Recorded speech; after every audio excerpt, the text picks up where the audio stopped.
In this lecture, we will continue the fuel air cycles. In the last lecture, we have discussed that the specific heats for all the gases except monoatomic gases increases with the increase in temperature, and this increase up to the temperature of 1500 Kelvin is taken as a linear variation.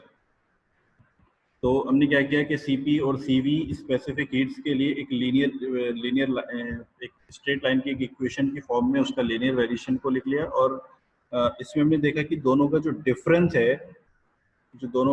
Characteristic gas constant, वो बिल्कुल भी temperature के साथ very नहीं करता है। तो specific heats temperature के साथ इंक्रीज होती हैं, लेकिन उनका डिफरेंस टेम्परेचर के साथ वेरी नहीं करता है। तो अगर हम इस तरह से स्पेसिफिक हीट्स को इंक्रीज कर दें टेम्परेचर के साथ कि उसका डिफरेंस वेरी नहीं होना चाहिए, डिफरेंस चेंज नहीं होना चाहिए, तो फिर उन दोनों का जो रेशियो आएगा गामा, वो डिक्रीज होगा। ठीक है, तो लास्ट लेक्चर में ये हमने डिस्कस किया था कि that the new ratio of specific heat gamma dash with a higher temperature will be the less than the ratio of specific heat at a standard temperature gamma. Now above 1500 Kelvin, the specific heats increase more rapidly and may be expressed in the form of quadratic equation. तो उसको हम इस तरह से लिख सकते हैं, Cp is equals to A1 plus K1T plus K2T square and Cv is equals to V1 plus K1T plus K2 T2T square. तो variation of specific heat with temperature में अभी हम सिर्फ लीनियर वेरिएशन, स्पेसिफिक हीट्स का linear variation देख रहे हैं, और उसी के साथ हम साइकिल को एनालाइज करेंगे कि अगर टेम्परेचर के इंक्रीज होने से स्पेसिफिक हीट्स इंक्रीज होती हैं और उसका जो रेशियो है गामा वो डिक्रीज होता है, तो साइकिल की एफिशिएंसी पे क्या इफेक्ट आता है। तो this is the auto cycle 1 2 3 4 is an air standard Otto cycle. 1 2 3 4 इस डायग्राम में आप लोगों को दिख रहा है, 1 2 3 4 is air standard Otto cycle. अब इस एयर स्टैंडर्ड ऑटो साइकिल्स में अगर हम एक्चुअल प्रॉपर्टीज ऑफ गैसेस को लेंगे, that means fuel air cycle के फैक्टर्स को कंसीडर करेंगे, तो हम ये देखेंगे कि जैसे जैसे टेम्परेचर इंक्रीज होगा, अब स्पेसिफिक हीट्स कांस्टेंट नहीं रहेंगी, अब स्पेसिफिक हीट्स क्या होंगी, इंक्रीज होंगी, और स्पेसिफिक हीट्स के इंक्रीज होने से उन दोनों का जो रेशियो है गामा वो डिक्रीज होगा। तो अगर रेशियो गामा डिक्रीज होता है तो साइकिल के ऊपर क्या इफेक्ट आता है वो हम इसमें स्टडी करेंगे। तो देखिए, वन पॉइंट जहां से cycle air standard cycle start होती है, वहीं से हम फ्यूल एयर साइकिल को भी स्टार्ट करेंगे। तो 1 पॉइंट से फ्यूल एयर साइकिल स्टार्ट होगी एंड 1 2 इज आइसेंट्रोपिक कंप्रेशन। तो फ्यूल एयर साइकिल के अजम्पशंस में भी हमने देखा कि all the processes are reversible and adiabatic. That means जो 1 2 प्रोसेस एयर स्टैंडर्ड साइकिल में आइसेंट्रोपिक था, फ्यूल एयर साइकिल में भी जो प्रोसेस है वो आइसेंट्रोपिक कंप्रेशन ही रहेगा। तो आइसेंट्रोपिक कंप्रेशन को फॉलो करते हुए हम ये इक्वेशन लिखते हैं, जो ये एयर स्टैंडर्ड साइकिल का था, T2 upon T1 is equal to V1 upon V2 to the power gamma minus 1। अब हम ये देखना चाहते हैं कि अगर दोनों साइकिल सेम स्टार्टिंग पॉइंट 1 से स्टार्ट होती हैं, तो एयर स्टैंडर्ड साइकिल में आफ्टर कंप्रेशन जो पॉइंट मिलता है वो 2 है, और after compression fuel air cycle में जो पॉइंट मिलता है that is 2 dash. Now 2 dash will B, हम ये देखना चाहते हैं कि 2 डैश कहाँ पे लाई करेगा, कहाँ पे आएगा। हो सकता है कि 2 डैश जो है वो 2 के नीचे आए, हो सकता है कि 2 डैश जो है वो 2 के साथ कोइंसाइड करे, और हो सकता है कि जो 2 डैश पॉइंट है वो 2 से ऊपर भी आए। तो हम ये इस साइकिल में एनालाइज करना चाहते हैं कि अगर टेम्परेचर के साथ स्पेसिफिक हीट्स चेंज होती हैं, इंक्रीज होती हैं, तो फिर ये 2 डैश पॉइंट कहाँ पे लाई करेगा। तो उसके लिए हमने देखा एयर स्टैंडर्ड साइकिल के साथ इसको कंपेयर करेंगे। एयर स्टैंडर्ड साइकिल के लिए जो 2 पॉइंट है दैट उसका टेम्परेचर होगा T2, तो T2 upon T1 is equal to V1 upon V2 to the power gamma minus 1। ठीक है, कंप्रेशन रेशियो दोनों साइकिल में हम सेम रखेंगे, तभी हम दोनों साइकिल को कंपेयर कर सकते हैं। मैंने पहले ही बताया था कि जब भी हम दो साइकिल्स को कंपेयर करेंगे तो उसमें कोई ना कोई पैरामीटर आपको फिक्स रखना पड़ेगा। तो यहाँ पे हम दो साइकिल्स को कंपेयर कर रहे हैं, एक एयर स्टैंडर्ड ऑटो साइकिल को और दूसरी फ्यूल एयर ऑटो साइकिल को। तो यहाँ पे हम सेम कंप्रेशन रेशियो के लिए इसको दोनों को कंपेयर कर रहे हैं। दोनों साइकिल में कंप्रेशन रेशियो को सेम रखेंगे और उसके बाद देखेंगे कि जो 2 पॉइंट का, यानी कि after the end of compression वाला जो पॉइंट है, उस पॉइंट के टेम्परेचर और प्रेशर में क्या इफेक्ट आता है। तो पहले हम टेम्परेचर को देखते हैं। तो एयर स्टैंडर्ड साइकिल के लिए होगा T2 upon T1 is equal to V1 upon V2 to the power gamma minus 1। तो यहाँ से हम T2 अगर देखें तो T2 will be T1 R V1 upon V2 क्या हो जाएगा, compression ratio R to the power gamma minus 1। अब यही सेम इक्वेशन अगर हम, क्योंकि आइसेंट्रोपिक कंप्रेशन ही होगा फ्यूल एयर साइकिल में, तो फ्यूल एयर साइकिल के लिए भी हम ये रिलेशन का यूज कर सकते हैं, लेकिन फ्यूल एयर साइकिल में जो आफ्टर कंप्रेशन वाला पॉइंट है वो 2 डैश है, तो उस पॉइंट का टेम्परेचर हो जाएगा T2 dash. Now T2 dash is equal to T1 R to the power, अब गामा क्या हो जाएगा, गामा डैश, क्योंकि कंप्रेशन में टेम्परेचर इंक्रीज हो रहा है, टेम्परेचर इंक्रीज होने से स्पेसिफिक हीट्स चेंज होंगी, तो जो नया रेशियो होगा स्पेसिफिक हीट्स का वो होगा गामा डैश, तो उसको हम गामा डैश से डिनोट कर रहे हैं। एंड ये हम पहले ही देख चुके हैं कि gamma dash will be less than gamma. Now T2 dash is equal to T1 R to the power gamma dash minus 1। तो अगर हम इन दोनों इक्वेशंस को कंपेयर करें तो इन दोनों इक्वेशंस में वी नो दैट कि gamma dash is less than gamma. अगर गामा डैश गामा से कम होगा तो ये जो पूरी वैल्यू है R to the power gamma minus 1 और R to the power gamma dash minus 1, ये पूरी वैल्यू जो है वो कम हो जाएगी। T1 दोनों में सेम है, R दोनों में सेम है, अगर गामा डैश की वैल्यू गामा से कम होगी that means this term T1 R to the power gamma dash minus 1 will be less than the term T1 R to the power gamma minus 1, यानी कि इस इक्वेशन का जो RHS है वो इस इक्वेशन के RHS से कम होगा। That means the T2 dash will be less then T2।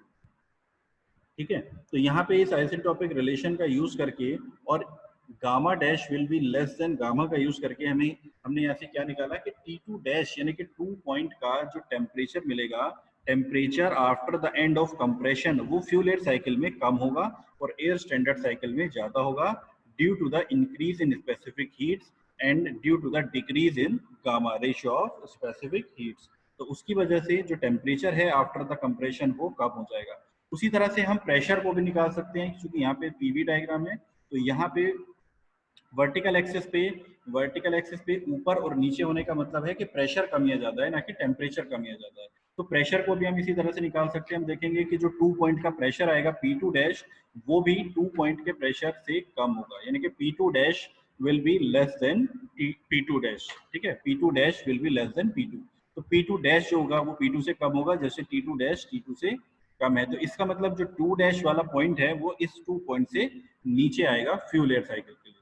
तो यह सॉलिड लाइन से 1-2 पॉइंट जो है वो है isentropic compression in air standard Otto cycle, और 1-2 डैश जो लाइन है that is the air standard fuel air auto cycle में आइसेंट्रोपिक कंप्रेशन की लाइन है। तो यहाँ से हमें ये क्लियर हो गया कि जो आफ्टर कंप्रेशन पॉइंट है वो 2 डैश फ्यूल एयर साइकिल में वो नीचे आएगा as compare to the point 2 in air standard Otto cycle.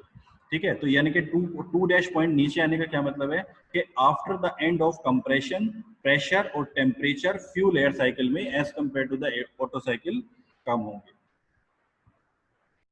अब देखिए, जब 2 पॉइंट से नीचे आ गया, इसका मतलब अब जो हीट एडिशन प्रोसेस शुरू होगा वो फ्यूल एयर साइकिल में यहाँ 2 डैश पॉइंट से शुरू होगा, यानी कि कम प्रेशर टेम्परेचर से शुरू होगा, और 2 पॉइंट एयर स्टैंडर्ड साइकिल में थोड़ा ऊपर से यानी कि ज्यादा टेम्परेचर और प्रेशर पे से शुरू हो रहा था। अब हम जब दोनों साइकिल को कंपेयर कर रहे हैं तो सेम कंप्रेशन रेशियो के लिए हमने कंपेयर किया। अब constant volume heat addition process में हम ये एज्यूम करेंगे यहाँ पे, या फिर हम इसमें ये एज्यूम करेंगे कि दोनों साइकिल में हम सेम अमाउंट ऑफ हीट को सप्लाई कर रहे हैं ना। अगर हम सेम अमाउंट ऑफ हीट को सप्लाई करते हैं तो सेम अमाउंट ऑफ हीट को सप्लाई करने से क्या होगा, 2 डैश पॉइंट से जितना ऊपर है 3 डैश पॉइंट से उतना ही ऊपर आएगा अगर हम सेम अमाउंट ऑफ हीट को सप्लाई करते हैं। लेकिन एक फैक्टर और यहाँ पे ऐड हो जाएगा, वो क्या है कि देखिए, इसको जरा थोड़ा सा ध्यान से समझने की जरूरत है कि अगर हम 2 डैश पॉइंट को 2 पॉइंट के जितना नीचे है वहां से स्टार्ट करते हैं और same amount of heat supply करते हैं, ठीक है, तो जो टेम्परेचर डिफरेंस 2 पॉइंट और 2 डैश पॉइंट में आएगा वही टेम्परेचर डिफरेंस 3 पॉइंट और 3 डैश पॉइंट में भी आएगा। लेकिन 2 और 3 के बीच में हमने जो हीट एडिशन किया है वो हीट एडिशन कांस्टेंट वॉल्यूम पे है, and that is mCv T3 - T2। तो अगर हम same amount of heat supply करते हैं Q = mCv T3 - T2, तो Q अगर हम सेम रखते हैं, M अगर हम सेम रखते हैं, Cv अगर हम सेम रखते हैं, तो फिर जितना टेम्परेचर डिफरेंस T3 - T2 होगा उतना ही टेम्परेचर डिफरेंस T3 - T2 होगा। बट फ्यूल एयर साइकिल में हम ये कंसीडर कर रहे हैं that with the increase in temperature the specific heats are increased. That means दोनों साइकिल में अगर हम कंपेयर करें तो Q is equal to M C V T3 minus T2 से कंपेयर करेंगे तो Q तो सेम रहेगा, M को भी हम सेम मान लेते हैं, लेकिन CV तो इस बार इंक्रीज हो जाएगा because of the increase temperature. और अगर CV इंक्रीज हो जाएगा, CV is the specific heat and constant volume. Specific heat क्या होती है कि 1 kg मास का टेम्परेचर 1 डिग्री सेल्सियस इंक्रीज करने के लिए जितने अमाउंट ऑफ हीट की जरूरत होती है that is the specific heat. और अगर CV की वैल्यू इंक्रीज होती है, इसका मतलब 1 डिग्री सेल्सियस टेम्परेचर इंक्रीज करने के लिए अब ज्यादा अमाउंट ऑफ हीट की जरूरत पड़ेगी. इसका मतलब अगर CV इंक्रीज हो जाएगा तो फिर जो temperature difference T3 minus T2 था वो temperature difference T3 dash minus T2 dash नहीं मिल पाएगा. ठीक है, तो इसका मतलब क्या होगा कि दोनों जो डिफरेंस आएंगे T3 माइनस T2 और T3 dash minus T2 dash, ये दोनों डिफरेंस अलग हो जाएंगे क्योंकि दोनों इक्वेशंस को अगर हम कंपेयर करेंगे तो यहाँ पे M CV T3 minus T2 और M CV dash T3 dash minus T2 dash में CV का डिफरेंस है. CV dash is greater than CV, that means T3 dash minus T2 dash will be less than T3 minus T2. इसका मतलब कि जितना temperature 2 dash 2 point से कम था उतना तो वैसे ही कम आने वाला था क्योंकि ये नीचे से ही शुरू हो रहा है. सपोज के 2 पॉइंट का जो टेम्परेचर है वो 600 केल्विन है और 2 डैश पॉइंट का जो केल्विन है वो 590 केल्विन है, यानी कि 10 केल्विन का डिफरेंस तो यहाँ से स्टार्टिंग से ही था इन दोनों में. तो अगर हम सेम अमाउंट ऑफ हीट इनको सप्लाई करते हैं, सेम इसमें वर्किंग फ्लूइड का मास है और सेम स्पेसिफिक हीट है, तो फिर यहाँ पे ऊपर भी 10 केल्विन का ही डिफरेंस आता है. लेकिन due to the increased specific heat at constant volume CV क्या होगा, वो जो डिफरेंस है 10 का तो पहले से ही आ रहा था और अब ये जो टेम्परेचर डिफरेंस है वो और ज्यादा बढ़ जाएगा. मतलब अगर 3 पॉइंट का टेम्परेचर हमें 2000 केल्विन मिल रहा है तो फिर 3 डैश पॉइंट का टेम्परेचर 1990 मिलने की बजाय 1980 ही रह जाएगा. ठीक है, तो दो रीजन की वजह से जो 3 डैश पॉइंट है वो 3 के नीचे आएगा. पहला रीजन 2 डैश पॉइंट जो है वो 2 से पहले से ही कम था, तो जितना ये कम था उतना डिफरेंस तो वैसे ही आना था. और दूसरा जो डिफरेंस है वो ये है कि CV dash will be greater than CV. इसका मतलब 1 डिग्री टेम्परेचर को 1 डिग्री सेल्सियस टेम्परेचर को इंक्रीज करने के लिए अब ज्यादा हीट की जरूरत पड़ेगी, तो फिर टेम्परेचर उतना राइज नहीं हो पाएगा जितना एयर स्टैंडर्ड साइकिल में हो रहा था कांस्टेंट स्पेसिफिक हीट्स के साथ. तो इसलिए जो 3 डैश पॉइंट है वो 3 से थोड़ा सा नीचे आ जाएगा. नाउ अब हम 3 डैश पॉइंट से फ्यूल एयर साइकिल को स्टार्ट करते हैं और 3 पॉइंट से एयर स्टैंडर्ड साइकिल यहाँ से एक्सपेंशन होगा. तो एक्सपेंशन भी आइसेंट्रोपिक होगा. अब 3 पॉइंट से 4 पॉइंट तक आइसेंट्रोपिक एक्सपेंशन हो रहा है एयर स्टैंडर्ड साइकिल में. अब 3 डैश पॉइंट से स्टार्ट होगा isentropic compression in fuel air cycle. तो अगर हम फ्यूल एयर साइकिल में 3 डैश पॉइंट से आइसेंट्रोपिक एक्सपेंशन स्टार्ट करते हैं with constant specific heats, अगर हम कांस्टेंट स्पेसिफिक हीट लेते हैं इसमें 3 डैश पॉइंट से, तो फिर जो कर्व आएगा वो 3 डैश 4 डबल डैश पॉइंट आएगा. अगर कांस्टेंट स्पेसिफिक हीट्स के साथ 3 डैश पॉइंट से इस कर्व को स्टार्ट करते हैं तो एक्सपेंशन में जितना प्रेशर और टेम्परेचर डाउन होना था एयर स्टैंडर्ड साइकिल में उतना ही इसमें भी डाउन होगा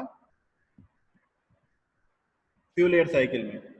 3 डैश 4 डबल डैश वाला जो पॉइंट है वो मिलेगा हमें. लेकिन होगा क्या कि CV, क्योंकि यहाँ पे क्या है टेम्परेचर डिक्रीज हो रहा है, तो क्या होगा यहाँ पे भी जो स्पेसिफिक हीट्स है वो कांस्टेंट तो रहेंगे नहीं. हायर टेम्परेचर की वजह से स्पेसिफिक हीट तो यहाँ पे भी ज्यादा है, तो इसकी वजह से गामा में भी चेंज आ जाएगा. तो क्या होगा, देखो यहाँ पे हम इसको कंपेयर करते हैं कि अगर हम कांस्टेंट स्पेसिफिक हीट लेके चलते तो 4 डबल डैश पॉइंट मिलता और अगर स्पेसिफिक हीट वेरी करेंगे तो 4 डैश पॉइंट मिलेगा. अब यहाँ पे थोड़ा सा डाउट आने के चांसेस ये हैं कि अगर हम इसको कंपेयर करते हैं कंप्रेशन प्रोसेस से, तो कंप्रेशन प्रोसेस में अगर हम कांस्टेंट स्पेसिफिक हीट लेके चलते तो 0.2 मिलता, लेकिन अगर स्पेसिफिक हीट्स वेरी कर रही हैं तो 2 डैश पॉइंट मिलता, और 2 डैश पॉइंट जो है वो 2 पॉइंट से नीचे आ रहा है। तो जब यहाँ पे स्पेसिफिक हीट वेरी करने की वजह से 2 डैश पॉइंट 2 से नीचे आया, तो फिर यहाँ पे स्पेसिफिक हीट वेरी करने की वजह से 4 dash point 4 double dash point के नीचे क्यों नहीं आया, ऊपर कैसे चला गया? तो ये एक डाउट यहाँ पे हो सकता है, उस डाउट को क्लियर करते हैं। देखिए यहाँ पे टेम्परेचर इंक्रीज हो रहा था, तो स्पेसिफिक हीट की वैल्यू बढ़ने की वजह से टेम्परेचर उतना इंक्रीज नहीं हो पाएगा जितना कि एयर स्टैंडर्ड साइकिल में हो रहा था। एंड द सेम रीजन यहाँ पे टेम्परेचर डिक्रीज हो रहा है। तो डिक्रीज होने का क्या मतलब है कि स्पेसिफिक हीट बढ़ने की वजह से उतना डिक्रीज नहीं हो पाएगा जितना कि एयर स्टैंडर्ड साइकिल में हो रहा था या फिर कांस्टेंट स्पेसिफिक हीट के साथ हो रहा था। और अगर उतना डिक्रीज नहीं हो पाएगा, इसका मतलब टेम्परेचर थोड़ा सा ज्यादा है। मैथमेटिकली इसको देखते हैं। देखिए अगर यहाँ पे हम दो फ्यूल एयर साइकिल को ही कंपेयर कर रहे हैं, इसको एयर स्टैंडर्ड साइकिल के साथ कंपेयर नहीं कर रहे हैं। यहाँ पे हमने एयर स्टैंडर्ड साइकिल के साथ कंपेयर किया था।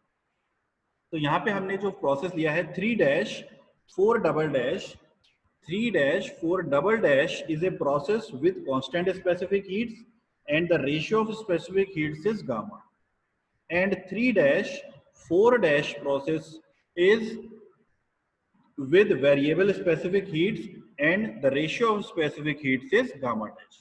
ठीक है, तो 3 डैश 4 डबल डैश में क्या है, कांस्टेंट स्पेसिफिक हीट है और रेशियो क्या है, गामा है। तो इसके लिए अगर हम आइसेंट्रोपिक रिलेशन लिखते हैं तो वो क्या आएगा, देखिए 3 dash 3 T3 dash is equal to T4 double dash, 3 dash 4 double dash process के लिए लिख रहे हैं।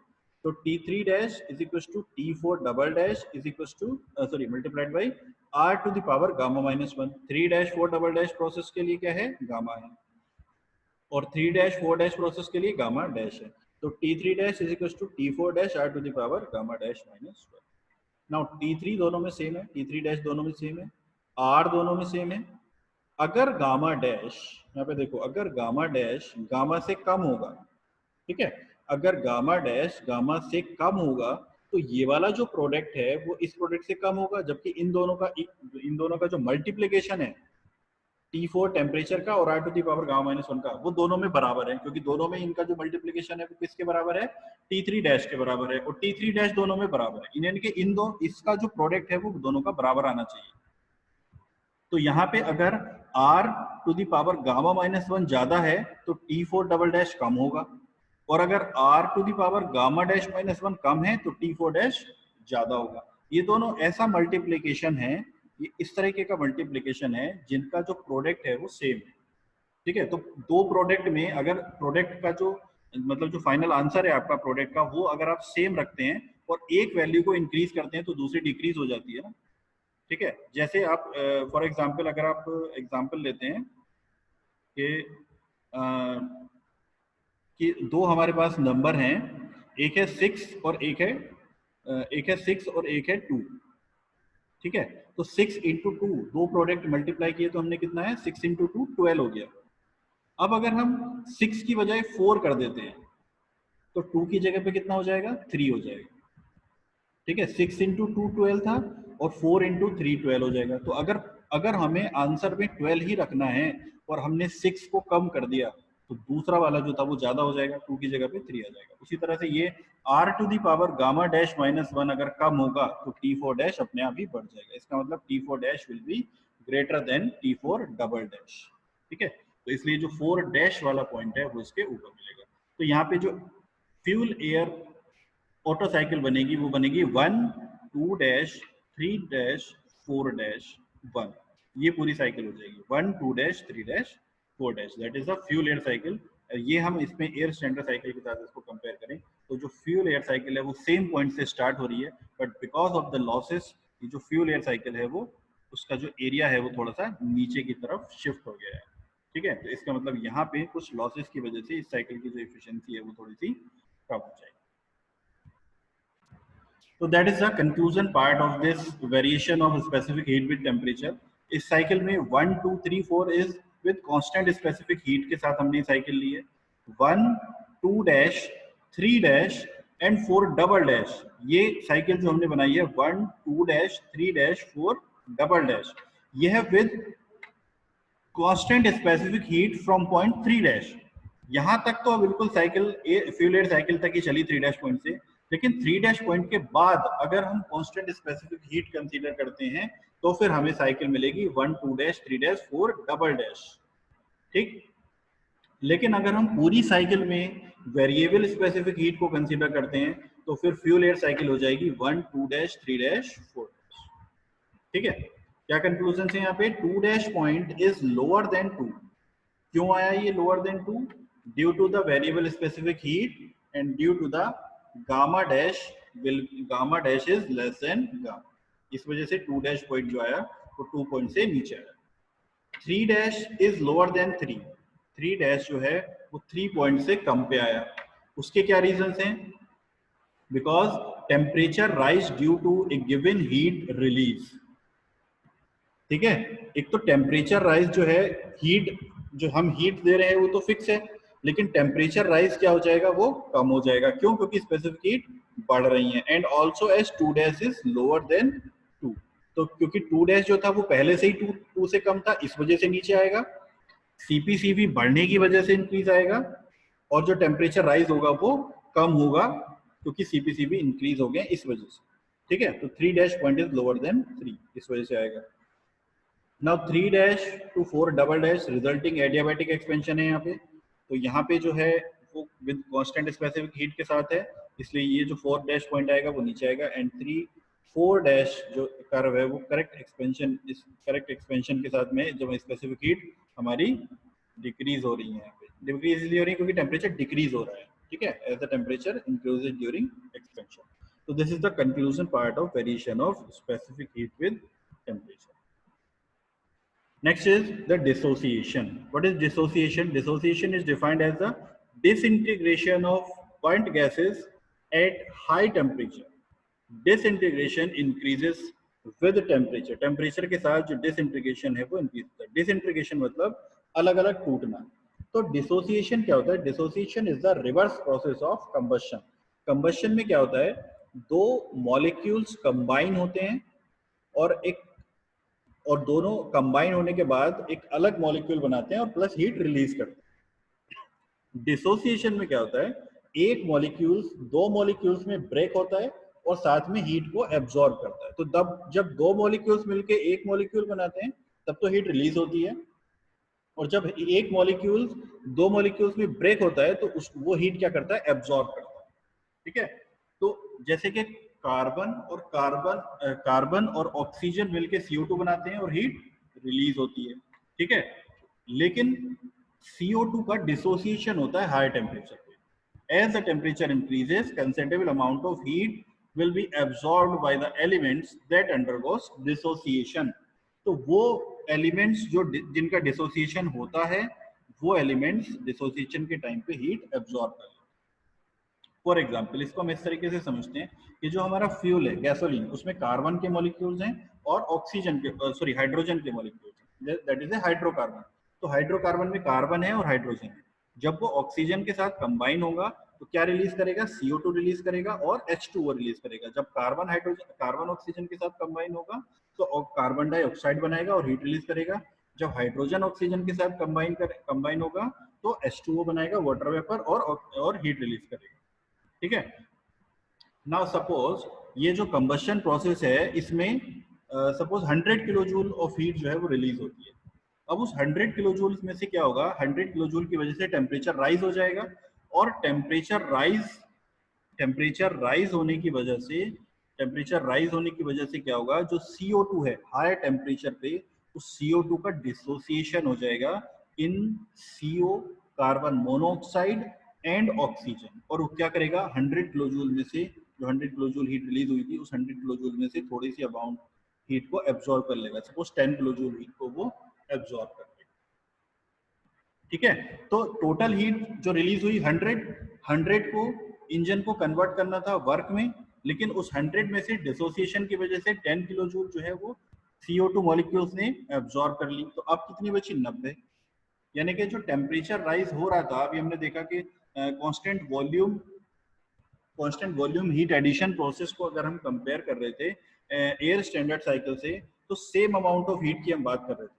लेकिन वो वेरिएबल स्पेसिफिक हीट था जहां पे हम सेम अमाउंट ऑफ हीट की बात कर रहे थे, बट डिसोसिएशन की वजह से सेम अमाउंट ऑफ हीट भी नहीं रह पाता।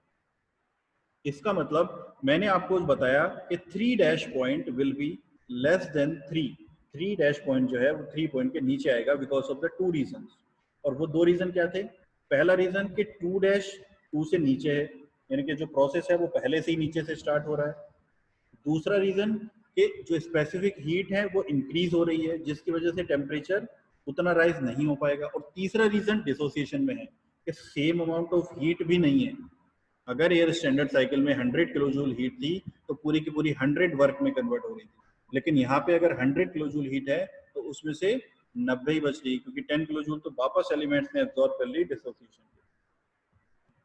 तो इंटरनल कंबस्शन इंजन में जो डिसोसिएशन है वो होता है सबसे ज्यादा कार्बन डाइऑक्साइड का इन कार्बन मोनोऑक्साइड एंड ऑक्सीजन, और कुछ अमाउंट होता है वाटर वेपर का इन हाइड्रोजन एंड ऑक्सीजन। ठीक है, तो ये हम इक्वेशन यहाँ पे देख सकते हैं, the dissociation of CO2 into carbon monoxide and oxygen. तो क्या इक्वेशन होती है?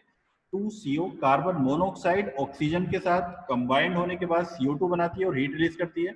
लेकिन ये जो इक्वेशन है वो रिवर्सिबल है। रिवर्सिबल मतलब जब कार्बन डाइऑक्साइड को हीट मिल जाएगी, सफिशिएंट अमाउंट ऑफ हीट मिल जाएगी टेम्परेचर में 1000 डिग्री सेल्सियस, ये लिखा हुआ है 1000 डिग्री सेल्सियस, तो 1000 डिग्री सेल्सियस जब टेम्परेचर उसको मिलेगा तो वो हीट को एब्जॉर्ब करके कार्बन मोनोऑक्साइड और ऑक्सीजन में ब्रेक हो जाएगा। ठीक है, तो ये जो प्रोसेस है वो अराउंड 1000 डिग्री सेल्सियस पे होता है हायर टेम्परेचर पे, और टेम्परेचर जैसे जैसे इंक्रीज करता है ये जो डिसोसिएशन है वो भी इंक्रीज करता रहता है। इसलिए जो ज्यादा अमाउंट ऑफ डिसोसिएशन है वो कार्बन डाइऑक्साइड का होता है। ठीक है, और डिसोसिएशन वाटर वेपर का भी होता है, लेकिन वाटर वेपर का जो डिसोसिएशन है वो और ज्यादा हाई टेम्परेचर पे होता है, अराउंड 1600 डिग्री सेल्सियस पे। तो इतना टेम्परेचर इंटरनल कंबशन इंजन के अंदर बहुत ही कम समय के लिए रहता है, इसलिए H2O का डिसोसिएशन बहुत कम होता है as compare to the carbon dioxide, लेकिन होता है उसमें। तो इसका डिसोसिएशन किस तरीके से होता है? There is a very little dissociation of H2O। कैसे होता है? 2H2 प्लस O2, जब ये दो मॉलिक्यूल्स कंबाइन होते हैं, एसोसिएट होके बनाते हैं एक वाटर वेपर का मॉलिक्यूल 2H2O, और हीट को रिलीज करते हैं। लेकिन अगर हायर टेम्परेचर पे H2O को हीट मिल जाती है तो फिर H2O हीट को एब्जॉर्ब करके 2H2O और O2 में वापस से ब्रेक हो जाता है। तो that is the process of dissociation, जिसमें कार्बन डाइऑक्साइड और वाटर वेपर के जो मॉलिक्यूल्स हैं वो हायर टेम्परेचर पे कंबशन से निकली हुई हीट को एब्जॉर्ब करके ब्रेक हो जाते हैं कार्बन डाइऑक्साइड और ऑक्सीजन में, वाटर वेपर हो जाती है हाइड्रोजन और ऑक्सीजन में। ठीक है, तो जिसकी वजह से जो 3 डैश पॉइंट अभी हमने देखा कि 3 डैश पॉइंट 3 से नीचे आ रहा है बिकॉज ऑफ द 2 रीजन, तो एक रीजन यहाँ पे भी ऐड हो जाता है, इसकी वजह से जो 3 डैश पॉइंट है वो 3 पॉइंट से और नीचे हो जाता है।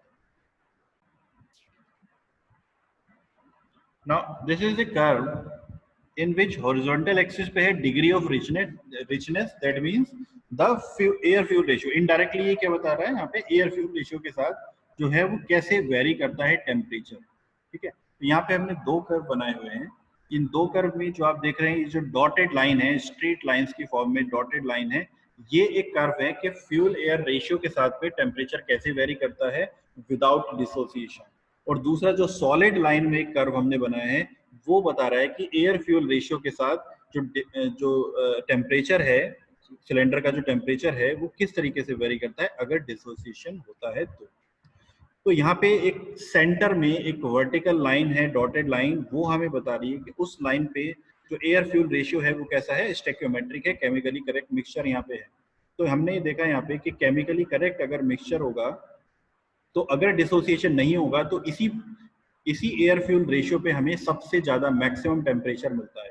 कौन से मिक्सचर में? कौन से एयर फ्यूल रेशियो में? स्टेक्योमेट्रिक मिक्सचर में।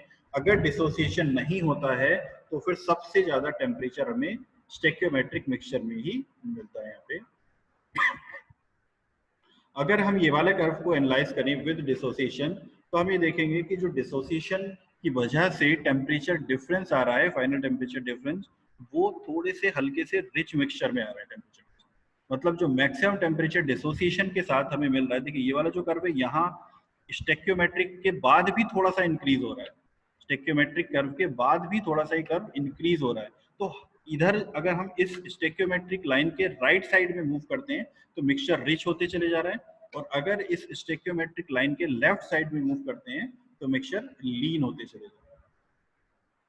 ठीक है, तो फिर यहां से हमें पता लग रहा है कि अगर डिसोसिएशन के इफेक्ट को हम साइकिल में कंसीडर नहीं करते हैं तो मैक्सिमम टेम्परेचर स्टेक्योमेट्रिक मिक्सचर के साथ में हमें मिलता है, या फिर chemically correct air fuel ratio के साथ में हमें मैक्सिमम टेम्परेचर मिलता है। लेकिन अगर हम डिसोसिएशन की बात करें तो डिसोसिएशन के साथ जो टेम्परेचर हमें मिल रहा है मैक्सिमम टेम्परेचर, वो मैक्सिमम टेम्परेचर कहाँ पे मिल रहा है, स्लाइटली रिच मिक्सचर पे मैक्सिमम टेम्परेचर हमें मिलता है। ना अगर मिक्सचर लीन होते चले जा रहा है, देखिए लीन होते चले जा रहा है, तो जो इन दोनों लाइन के बीच का गैप है वो हमें क्या बता रहा है, टेम्परेचर डिफरेंस इन दोनों में।